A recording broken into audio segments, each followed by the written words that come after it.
Price lord. நாசரத்துல வந்துக்கீங்க சோதரன் சைமன் பீட்டர் வந்துக்காப்ல. வணக்கம். உங்கள்கிட்ட நான் என்ன கேட்கணும்னா, கிறிஸ்தவர்கள் வேர்ல்டு முழுக்க இன்னும் விழிப்புணர்வா இருக்காங்களா, இன்னும் குருட்டாட்டத்துல இருக்காங்களா? அதை கொஞ்சம் விளக்கமா யூடியூப் நேயர்களுக்கு, நம்ம கிறிஸ்தவ ஜனங்களுக்கு சொல்லுங்க. இப்போ விழிப்பா இருக்காங்களா அல்லது விழிப்பா இருக்காங்களா அப்படிங்கிறது இல்ல. இப்போ உங்க மாநகரத்துல விழிப்பா இருக்கிறாங்களா அல்லது ஒரு என்ன சொல்றது அவேர்னஸா இருக்காங்களா, விசுவாசிகள் எப்படி இருக்காங்க, ஊழியர்கள் எந்த மாதிரியான கேட்டகரிஸ் வயசுல பயணிக்கிறாங்க, விழிப்பா இருக்காங்களா அவங்க? அதாவது இப்போ விசுவாசிகள் சொல்லுவோம், ஆடுகள் வருமே, ஆடுகள் பார்த்தீங்கன்னா உலகம் முழுவதும், இந்த உலகம் முழுவதும் நம்ம கடவுளை சேர்த்த சொன்னேன், எல்லா ஊர்லேயும் பார்த்தீங்கன்னா விசுவாசிகள் பூரா பார்த்தீங்கன்னா ஒரு சில ஆத்துமாக்கள் தான் நல்லா தெளிவாகவும் உற்சாகமாகவும் விழிப்பாக இருக்காங்க.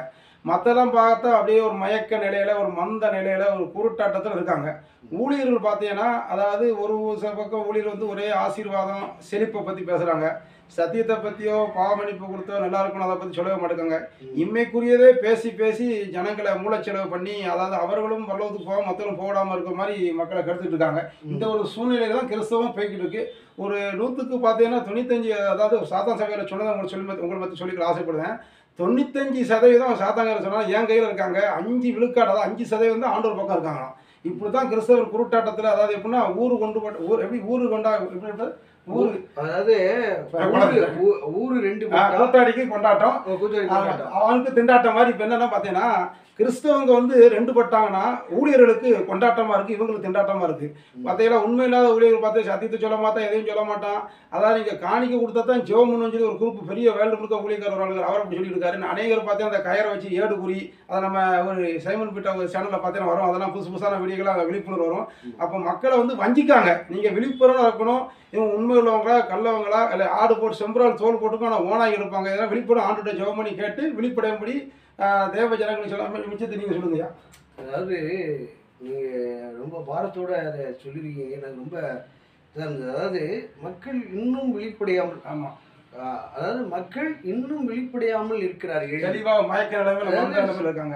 அதே போல் நீங்கள் சொன்னீங்க பாருங்க, கேமராவில் பார்க்கணும். அதாவது நீங்கள் சொன்னீங்க தெரியுமா, ஆமாம், அந்த சொன்னதில் ஒரே வேர்டு 95% சாத்தானோட கையில இருக்கிறாங்க.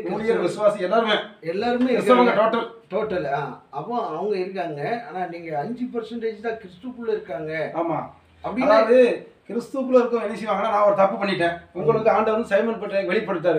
எல்லாமே கூட இந்த மாதிரி நீங்கள் வந்து உங்கள் அப்பா சொல்ல கேட்க மாட்டீங்க, சரியா வியாபாரத்துக்கு போக மாட்டீங்க, தூங்கிட்டு சோம்பேறித்தனமாக இருக்கீங்க, 2வது பிறட்ட வந்து வஞ்சகமாக பேசுறியா அப்படின்னு சொல்லி இவருக்கு ஆண்டவர் வெளிப்படுத்தினா, இவர் யூடியூப்ல என் பேரை சொல்லி போட்டா என்ன சொல்லுங்க, ஆமா ஐயா நான் செஞ்ச தப்பு தான், ஆண்டவர்கிட்ட மன்னிப்பு கேட்டு சொல்லணும். இல்லைன்னா நான் பணக்காரனா இருக்கேன்னா உன்னை பாரு உண்டுலாம் பண்ணுவேன், எங்கள் இடத்துல பார்த்தீங்கன்னா கொலை செஞ்சவங்க வந்திருக்காங்க, ஆட்களை வெட்ட வந்திருக்காங்கன்னு சொல்லி மிரட்டக்கூடாது.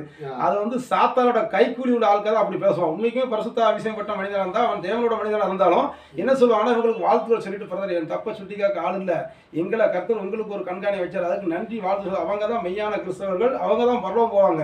தன் பிள்ளையை ஒற்றுக்கொள்வது தான் நீதிமா. அதை விட்டு போட்டு நான் துட்டு இருக்கு, நீ யார் சாதாரண ஆள் அப்படின்னு சொல்லி துட்டை கொடுத்து மேலாட்களை பண்ணது, அடியாட்களை பண்ணது, கூலிப்படையை விட்டு கொண்டு அவங்க நரகத்தான் போகணும். நியாயத்திற்குனால அவங்களுக்கு ஐயோ பிறக்கதை பார்க்கும் பிறகாதற்பா நலம். என்னையா? ஆமா, இப்போ இவர் மூலம் ஆண்டவர் பரிசுத்தர் இறங்கி பேசுறாருன்னா, நீங்க இவரை பகைக்கல, வானத்தையும் உண்டாக்கின ஆண்டவர் ஈரோலகத்தையும் படைத்த ஆலை செய்கிற ஆவியானவருக்குள்ள இருக்கும்போது அந்த பகை வந்து இவருக்கு போய் சேராது. இவர் வருத்தப்படுறார், ஆண்டவரே நீங்கள் சொல்லியிருக்கே இந்த மாதிரி தப்பு செஞ்சா சொல்லணும், சொல்லாட்ட ரத்தப்பள்ளியான தலைவருக்கு நான் சொன்னேன் பகைக்காங்கன்னா அதை நான் பார்த்துக்கிறேன் பாரு, அவங்களுக்கு யுத்தம் உண்டாகும். சில வீடியோவில் பார்த்தீங்கன்னா தப்பு பண்ணிட்டு அந்த வீடியோ மறைக்கிறதுக்கு ஏஎல் ஓஎல் கேஎல்னு சொல்லி மக்களை வஞ்சித்து ஏமாத்திட்டு இருக்காங்க. சும்மா சொல்லி ஏஎல் தெரியும், அதாவது ஏஎல் எதுக்கு ஓஎல்னா, அதாவது திருட்டுத்தனமா பண்றாங்களா, அது மாத்தி சொல்லிக்கா சொன்ன அப்படி செஞ்சாங்கன்னா அது வேற மாதிரி வார்த்தை சொல்லக்கூடாது. ஓயில் ஏழுங்க கள்ளத்தனமா அப்படின்னு அதுக்கு அப்ப பாருங்க. அப்ப இவரை நீங்க பயக்கல, அப்ப இவர் அன்னைக்கு வருத்தப்பட்டார், பிரதர் இந்த மாதிரி துட்டு வாங்காம ஒருத்தன் எவனே தெரியல, ஒருத்தன் தாடி கீடி வச்சு கண்டாக இருக்கான், அவன் வந்து இவரை வாழ போலாங்கண்ணா. அப்ப இவங்க வயசு என்ன, இவர் அனுபவம் என்ன, அப்ப ஊழியம் பாக்குற வந்து ஒரு தேவை, அதாவது இயேசு ஊழியம் செஞ்சால் பிதா கணம் பண்ணுவார் அப்படிதான். அப்ப இவங்க ஆண்டவர் கணம் பண்ணதான். இப்ப எங்க வீட்டுக்கு வந்திருக்காருன்னா ஆண்டவர் ஒரு சில காரங்க ஏவதுபடி இவங்களை கணம் பண்ண சொன்னாரு. அப்போ நம்ம பாருங்க, பார்க்காம குற்றம் சொல்லிட்டு அந்த குற்றம் அவங்களுக்கு தெரியும். உப்பு தின்னவன் தண்ணி குடிக்கணும், தப்பு செஞ்சவன் தண்டனை அணிவிக்க ஆகணும். அது அவங்களுக்கு வந்து பாரபட்சமே இல்லை.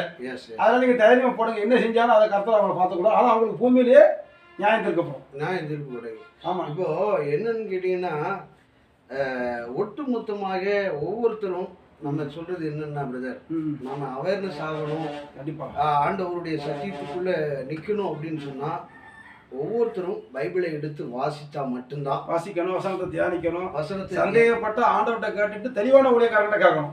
அப்படி கேட்டு, அதாவது ஆண்டவருக்குள்ள இன்னும் அதிகமா பலப்படணும், கிட்டி சேரணும் ஆண்டவர். மூன்றாம் நபரை நம்முடைய வாழ்க்கைக்குள்ள இன்வால்வ் ஆகக்கூடாது. அதேதான். உங்களுக்கு ஒரு சுய புக்தியை கொடுத்துருக்காரு, பரிசுத்த ஆவியானவர் உங்களுக்குள்ள இருக்கிறாரு.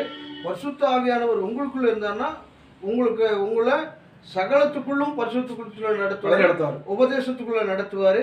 உங்களை நீங்க என்னைக்கு ஆண்டவராகி இயேசு கிறிஸ்து நம்மோடு தான் இருக்கிறார் அப்படின்னு என்னைக்கு விசுவாசிக்க ஆரம்பிச்சாங்களோ, அப்போ இந்த கிறிஸ்தவர்கள் 95% இருக்கக்கூடிய பிசாசுகிட்ட இருக்கிறவங்க கர்த்தர்கிட்ட வந்துருவாங்க. ஊழியக்காரனும் சரியாயிருவாங்க. இப்படி சரியாயிட்டாங்கன்னாலே கிறிஸ்துவம் நல்ல எழுப்புதல் உண்டாயிரும். எல்லாருமே நல்லா இருப்பாங்க. ஏழைகள் இருக்க மாட்டாங்க. பைபிளை படிக்க ஆரம்பிச்சிட்டாங்கனாலே ஏழைகள் இருக்க மாட்டாங்க. ஏன் தெரியுமா? அப்போஸ்தலர்கள் என்ன பண்ணாங்க அப்படின்னா, எல்லாம் சமபங்கா பிரிச்சு கொண்டு போனாங்க. எல்லாம், அதாவது எல்லாம் பொதுவாக எண்ணினார்கள், பகிர்ந்து சாப்பிட்டாங்க. ஆனா இப்ப இருக்கவங்க அப்போஸ்தலர் என்று சொல்கிறார்கள். ஆனா பார்த்தா தேவன் அனுப்பப்படாதவங்க அப்போஸ்தலர் சொல்றாங்க. கள்ள ஊழியக்காரங்க நினைச்சிட்டாங்க வர்ற காணிக்க பூரா சுருட்டி இவங்க ஏசி பங்களா சுகபோகமா இருக்க. கீழே ஊழியக்கார ஒரு இடத்துக்கு போறாட்டா அவங்க என்ன கொடுக்காங்க கொடுக்கலையான ஆளுக்களை விட்டு ஏறி விட்டு சந்தேகப்பட வைக்கிறது. அவங்க அங்கே போனால் கடைசி அவங்ககிட்ட செருப்படி வாங்கிட்டு வர சூழ்நிலை உருவாயிருது. அப்போ இது என்னன்னா, எல்லாரும் பகிர்ந்து சாப்பிட்டோம். வேதத்துல இருந்து எடுத்து சொல்ற மாதிரி நம்ம எல்லாரும் ஒத்துமையா எல்லாரும் நல்லா இருக்கணும்னு நினைக்கணும்.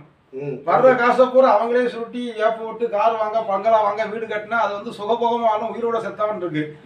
ஊழியம் என்றால் தசமா வருதுன்னா அதை எடுத்து அவங்க சாப்பிடலாம், பிள்ளைகளை படிக்க வைக்கலாம், மற்ற காரியங்கள் செய்யலாம். எல்லாத்தையும் சுருட்டிட்டு ஏப்ப விட்டுட்டு மற்ற கிறிஸ்தவ ஜனங்களுக்கோ ஏழைகளுக்கோ சுவிசேஷத்துக்கோ யாருக்கும் அதாவது ஒரு பழமொழி சொல்லுவாங்க, எச்சிக்கையில காக்கா ஓட்ட மாட்டோம். எதுக்குன்னா இப்படி சாப்பிட்டு இருக்கும்போது ரொட்டாங்கிட்ட ஓட்டுவாங்க. ஏன்னா இப்படி உதறது பறக்க கீழே வந்து காக்கா சாப்பிட்டுக்கணும். அந்த மாதிரி தான் கிறிஸ்தவ வட்டாரத்துல ஊழியக்காரங்களும் கிறிஸ்தவம் இருக்காங்க. தவிர மெய் கிறிஸ்தவ 5% அதை கரெக்டாக தான் சாத்தான் சொல்லியிருக்கான். இப்போ ஒன்றும் இல்லை பிரதர், அதாவது எப்படின்னா, நம்ம வந்து ஒரு கிறிஸ்தவர்கள் இருக்கோம்.